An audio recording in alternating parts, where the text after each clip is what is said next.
Dating Pangulong Duterte, sana sabi naman niya baka bumalik siya sa politika. So yun, meron din kaming panawagan na sana nga bumalik na siya sa politika. Kailangan namin yung ganung klaseng leadership na pinakita niya for 6 years. Baka naman pwede magsalita rin yung aking mga kasamahan.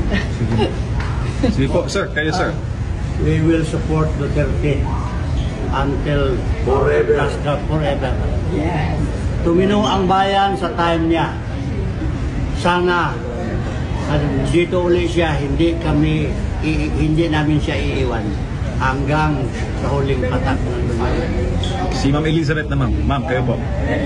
Maraming salamat sa pagkakataong maipakita ko ang suporta ko sa dating Pangulong Duterte dahil hinahangaan ko siya noon pa. Kinampanya ko siya.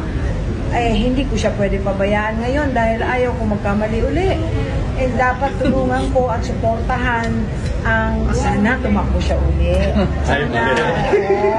Para kasi hindi ako nagkamali sa kanya. Hindi ako nagkamali sa kanya. Ang laking tulong at pakinabang ng mamamayang Pilipino ng buong Pilipinas nang siya ang presidente. Nandito po kami para sa inyo. Ako po'y nangangarap na ang Duterte mabalik. Yung mga hindi pumalakpak, bahala kayo. Naran po kayo. Pansinin nyo, noong panahon niya na nakaupo, mga politiko'y takot na gumawa ng mali. Pati pulis, pati sundalo, takot. Aba, biglang anong nangyari?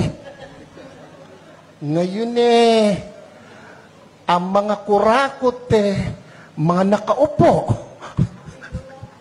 Naran po kayo? Ako, tayo hindi pinanganak kahapon. Alam natin yan. Bakit ang isang obispo ay sumusuporta sa ganito?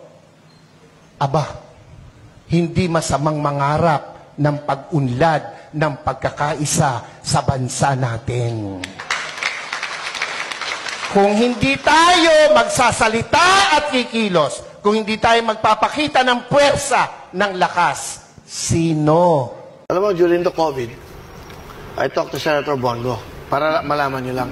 Alam mo, naman sabi ng tao, mayabang na naman to. Ano? Sabi ko kay Senator Bongo, can I talk to the President, President Duterte, ng one-on-one? Kasi meron ako, I'm so blessed, meron akong savings. I'm willing to help. I have 50 million cash na pwede kong ibigay sa kanyang cheque at itutulong sa mga kababayan natin. In fairness kay Presidente at kay Senator Bongo, hindi kami pwedeng tumanggap ng pera. Really, bawal yan sa amin. Saka hindi tatanggapin niya, boss, sabi niya. Sa tulong mo na lang sa iba.